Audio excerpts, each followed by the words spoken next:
اس کے سندھ بیراج کے TOR کے حوالے سے بریفنگ کے لیے قائمہ کمیٹی کا اجلاس 11 ستمبر کو بلایا ہے. اگر وہ فزیکل اس میں شرکت نہیں کر سکے تو یہ اجلاس اس کی وہ صدارت آن کیمرہ کریں گے، کوئی زوم پہ یا ایپ پہ یا جو سوشل میڈیا پہ اس کی وہ صدارت کریں گے، اور وابڈا کو اس کی بریف دینی پڑے گی. تو یہ پروجیکٹ ابھی بھی میں نے جیسے پہلے ذکر کیا کہ یہ ڈاؤن اسٹریم کوٹڑی تقریباً 180 کلومیٹر ٹوورڈ سی یہ پروجیکٹ بنے گا. وہاں اس کا اسٹوریج بھی ہوگا، اور یہ زیر زمین سمندر سے یہ اس کے لیول جو ہے وہ 8 میٹر اوپر ایک بنے گا، اور اس سے ایک پانی ذخیرہ ہوگا جو پس گردائی کے زمینوں کو بھی آباد کرے گا. اس کے ساتھ کراچی اور باقی جو نواحی علاقے ہیں اس کو پانی فراہم کیا جائے گا. اب اس سے خدشہ یہ ہے کہ ٹھٹا بدین کی طرف پانی کا جانا کوٹڑی ڈاؤن اسٹریم مزید کم ہوگا، کیونکہ وہ جو بھی پانی اب کوٹڑی ڈاؤن اسٹریم جا رہا ہے وہ آگے اگر چل کے یہ بیراج بنے گا تو وہ پانی سارا ٹوورڈ اس بیراج کی طرف اس کو ڈائیورٹ کیا جائے گا، وہاں جا کے ذخیرہ ہوگا. تو اس سے ٹھٹا بدین کے جو باقی علاقے ہیں وہ سمندر سے مزید تباہ و برباد ہوں گے. بہت اس وقت بھی لاکھوں ایکڑ زمین تباہ برباد ہوئی ہے، اور مزید آگے یہ خدشہ ہے کہ مزید ٹھٹا اور بدین اس پروجیکٹ کی وجہ سے تباہ ہوگا. اب دیکھتے ہیں کہ سیاسی جماعت سندھ حکومت اس پہ کیا اس کے اپنا موقف ہے، یا واضح موقف آتا ہے نہیں آتا. لیکن ابھی تک میرے ذرائع یہ کہتے ہیں کہ سندھ نیم رضامند ہے، ابھی کھل کے بول نہیں پا رہا سندھ حکومت، اور سیاسی جماعتیں بھی اسی تذبذب کا شکار ہیں.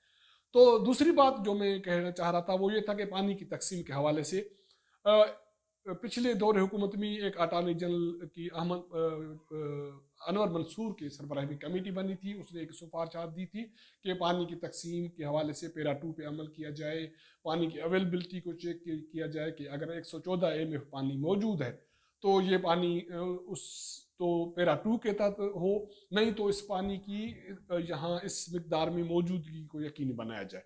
لیکن موجودہ حکومت نے ایک کمیٹی بنائی تھی پچھلے تقریباً 20/8 کو ایک کمیٹی بنائی تھی موجودہ اٹارنی جنرل کی سربراہی میں. اس کی کمپوزیشن کوئی عجیب غریب تھی. اس میں یہ تھی کہ سندھ کے اس میں 3 نمائندے تھے اٹارنی جنرل کے ساتھ، ایڈوکیٹ جنرل اور اسپیشل سیکریٹری ایریگیشن تھا، اور لیکن پنجاب کے اس میں 4 نمائندے تھے، KPK کے 3 نمائندے تھے، اور بلوچستان کے اس میں صرف 2 نمائندے تھے. یہ بات شکایت ہم نے میں نے پروگرام میں اپنی اس کی نشاندہی کی تھی کہ اس میں توازن نہیں ہے کمیٹی میں. لیکن تو اس کے بعد کچھ اور سنا ہے کہ سندھ گورنمنٹ نے یہ ایشو اٹھایا تھا پچھلی CCI میں.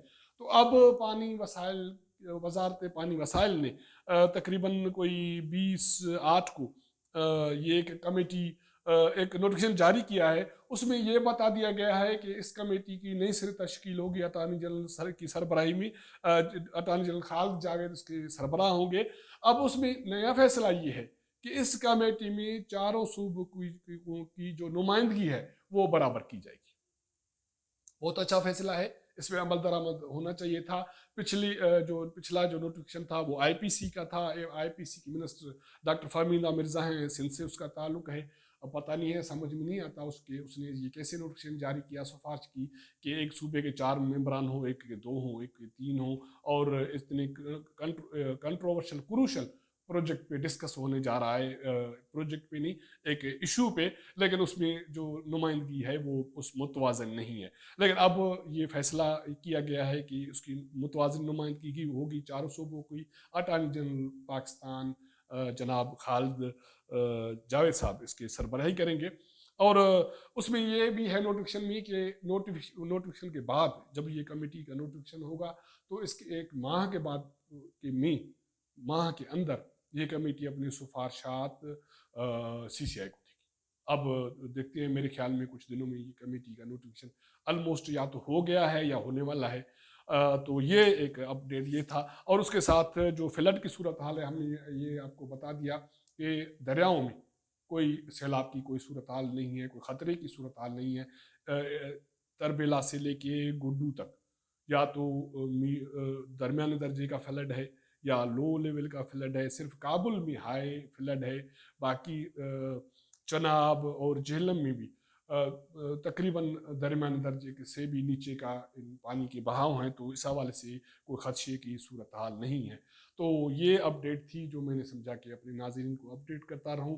تو اس حوالے سے جو بھی نیا اپڈیٹ ہوگا تو میں اپنے ناظرین کو آگاہ کرتا رہوں گا۔ تو ملاقات ہوگی اگلے پروگرام میں، تب تک اجازت دیجیے گا، اللہ حافظ۔